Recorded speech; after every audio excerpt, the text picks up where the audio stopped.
I Am Angus is brought to you by the Identity Profile for Angus, the industry's most comprehensive DNA profile.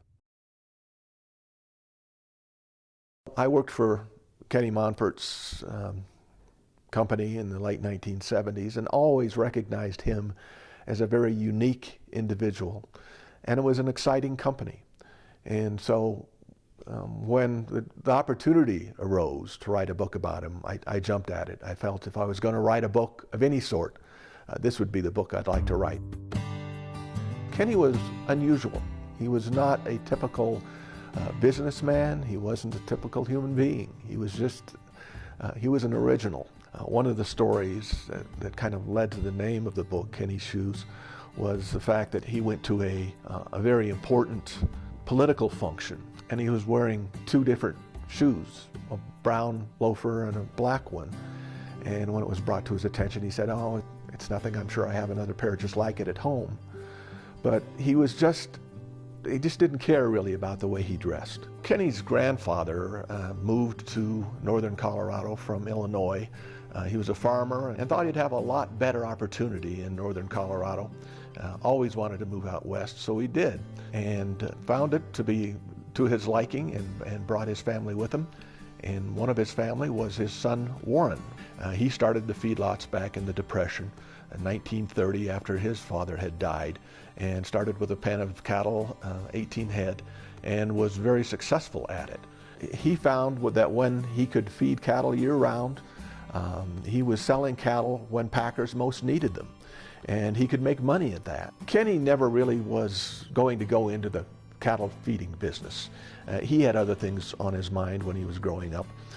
It was his older brother, Dick Monfort, who was going to be the cattle feeder in the business. He was being groomed for it. Unfortunately, Dick was drafted during World War II, went into the Army Air Force, and was shot down over Germany towards the end of World War II. And obviously Kenny was drafted himself, so to speak, into the family business. In the late 1950s, Kenny and Warren decided that it wasn't very efficient to ship their cattle all the way to Chicago or to Omaha and sell their animals there. They tried to convince packers to move out to Colorado so that they could have a more local place where they could process their animals. They couldn't get any of the big packers to agree to come out to Colorado. So they worked a deal with a Denver packer to start a packing plant near their feedlots in Greeley. And that lasted about 6 months, and the other group moved out, and the Monforts were all of a sudden packers. There were a lot of struggles early on in the packing plant success. There were several times when it faced bankruptcy.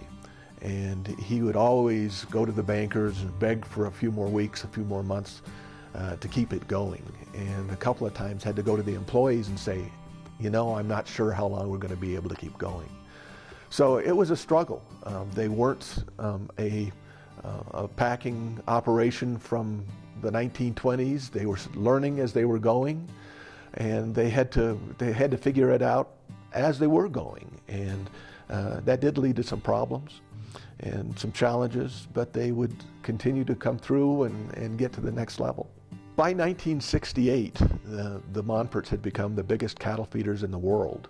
Their feedlots were 100,000 head, and sometimes they'd fit a few more than 100,000 into that feedlot. And then in 1970, they started another feedlot south of Greeley, which was another 100,000 head feedlot. So at one time, they were able to process or were able to feed more than 200,000 head of cattle at one time.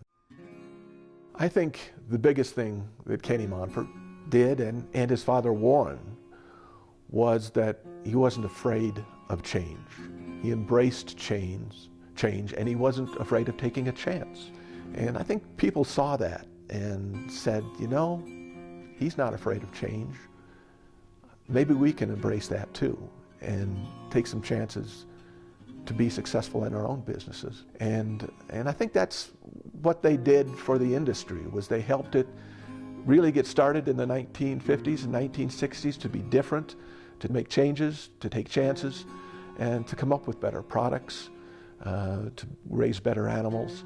and to serve consumers better with the beef that they have. Kenny will be remembered for his business acumen. Unfortunately, the Monfort name does not live on in the packing industry. He sold in 1987, and that's gone by the wayside. But the people who remember Kenny and the people who will read my book, they'll know that he really was one of the pioneers in the 1960s in the meat packing industry, and that his father Warren in the 1930s was one of the pioneers in the cattle feeding industry, and that the family really made a huge difference in the beef industry as it was getting its feet under it and producing the kind of beef that consumers really wanted and were willing to pay the most for.